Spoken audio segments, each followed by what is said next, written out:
I just found a team as young as I could, tried to score as many goals as I could and see if I could have got picked up by anybody, and luckily I did. I had a couple of clubs to choose from, and then that was it. Just kept enjoying it, kept scoring goals, and ended up here. Yeah, similar for me really, just playing for my local team back home. Got picked up at like 8, 9, and then like David says, luckily enough stayed in academies for the rest of my time, and then yeah, ended up here, so I felt quite fortunate, but yeah, it's good.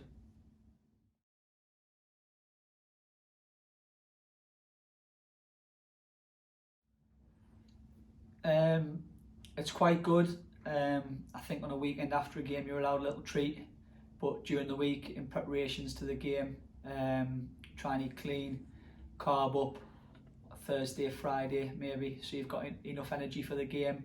But yeah, pretty clean throughout the week, and a little treat at the weekend. Yeah, what he said, and obviously it's important because when you play on a Saturday you want to be playing at your maximum potential, so you don't want anything to let you down, and obviously a poor diet through the week's a big factor that you know you could make you tired and sloppy, whatever it is. So yeah, trying to fuel yourself right to be in perfect shape for the game Saturday, Tuesday, whenever they are.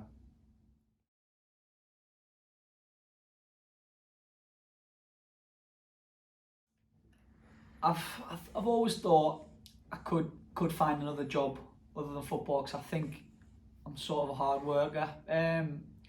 I sort of like the fact of like a salesman.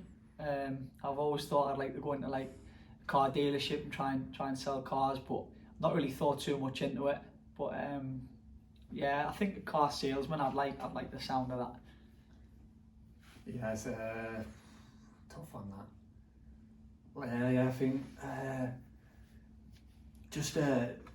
yeah, I'm hard working, so I'd probably, if I had to choose and do it tomorrow with what qualifications I've got, I'd probably start as a labourer, wouldn't you? Try and work your way up. But yeah, anything really. I'll get stuck into anything, whatever I find interesting.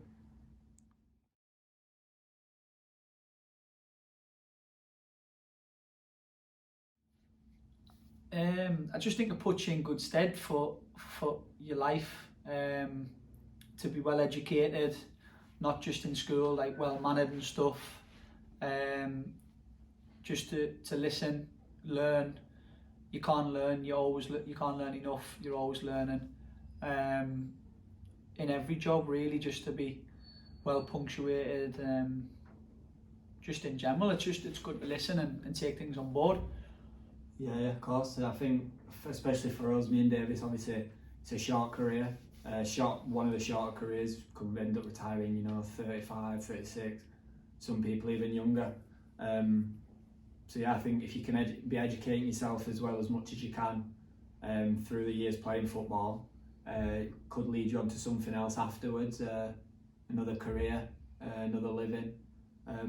So yeah, I think the more educated you are, the more pathways will open up to go on and do something else.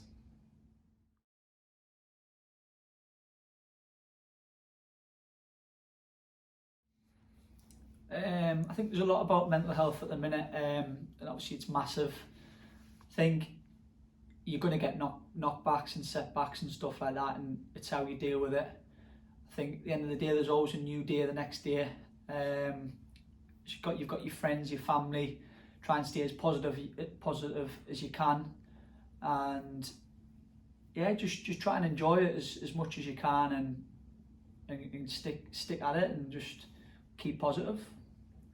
Yeah, I think important one that I try to do is not get too up and not get too down. So, you know, you play really well, the manager tells you to play well, don't, you know, go into the clouds thinking, oh, I'm top player, I'm this, I'm that, and then the reverse one, everyone has off days, and I try not to get too down, because lucky thing about football is games just round the corner to put things right. And like David said, having good people around me to speak to, family, friends, and yeah, I just try and enjoy the ride. If you can try and enjoy the difficult times, turn them into positives, then then obviously that's ideal. But yeah, I think it's just having a good circle to speak to everyone. I think everyone feels better after they spoke to someone close to them and get things off your chest.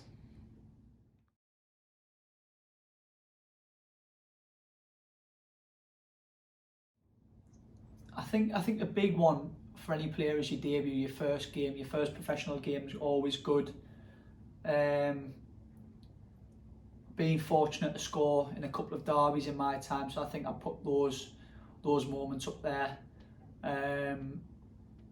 Yeah, I think just every day coming in and doing the job you love is a massive thing anyway. But yeah, same maybe some of the derbies I've scored in, or the first time you pull that shirt on, that's got to be up there as well. Yeah, I agree with the debut. Debut's a top feeling. I had all my family there watching, so that was special. And then the one at Oldham's got to be the Rochdale game, hasn't it? Yeah, David scored. We won 1-0, obviously, big derby. And that was that's the best feeling I've had on a football pitch for a long time. So yeah, it was a good day, top day.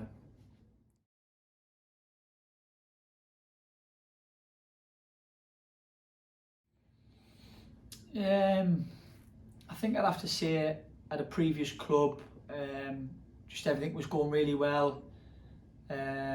Committing my future to a club, and the manager changed and didn't really see eye to eye, and having to move and stuff like that, and it was a little bit of a setback like we were speaking about earlier, but it's how you bounce back from it and don't take it as a negative, just flip it into a positive. And yeah, I'll probably say that is one of my biggest setbacks, but try not to let it get to you and keep moving forward.